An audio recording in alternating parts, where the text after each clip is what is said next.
Hi friends, welcome to my channel.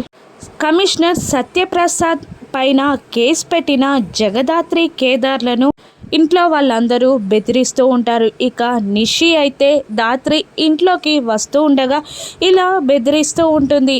మీరు ఈ ఇంట్లో అడుగు పెట్టాలి అన్నా, మీరు ఈ ఇంట్లో ఉండాలి అన్నా కూడా ముందుగా కమిషనర్ సత్యప్రసాద్ అంకుల్ పైన పెట్టిన కేసుని విత్డ్రా చేసుకోవాలి అని నిషి బెదిరిస్తుంటే వైజయంతి ఏమో, అమ్మి జగదాత్రి నువ్వేం చేస్తావో నాకు తెలీదు, ఆ అన్నయ్య కాళ్ళు పట్టుకుంటావో ఏమైనా చేస్తావో, మాధురి ఆ ఇంటి కోడలు కావాలి, ఈ పెళ్ళి ఆగడానికి వీల్లేదు, నువ్వు ఆ కేసుని విత్డ్రా చేసుకో అని వైజయంతి కూడా జగదాత్రిని బెదిరిస్తూ ఉంటుంది. ఇక దాత్రి మాత్రం వాళ్ళందరి మాటలు వింటూ కంటతడి పెట్టుకుంటూ ఇలా అంటుంటుంది, ఎవరు ఎన్ని చెప్పినా కూడా మా అమ్మకి న్యాయం జరిగే వరకు నేను మాత్రం కేసుని విత్డ్రా చేసుకోను అని దాత్రి తెగేసి చెప్పేస్తుంది. అప్పుడు సుధాకర్ కూడా, వద్దమ్మ జగదాత్రి, నువ్వు కేసు వాపస్ తీసుకోవద్దు అని అంటూ,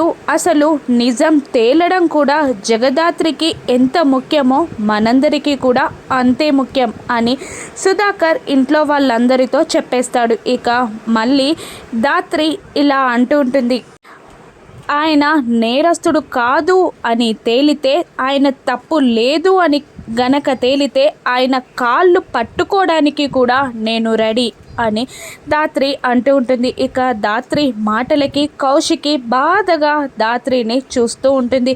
ఇక కమిషనర్ సత్యప్రసాద్ అక్రమాలని ఆధారాలతో దాత్రి నిరూపించగలదా? కావ్య నిర్దోషి అని దాత్రి నిరూపించగలదా? రాను నెక్సెస్లో చూద్దాం. Thank you for watching.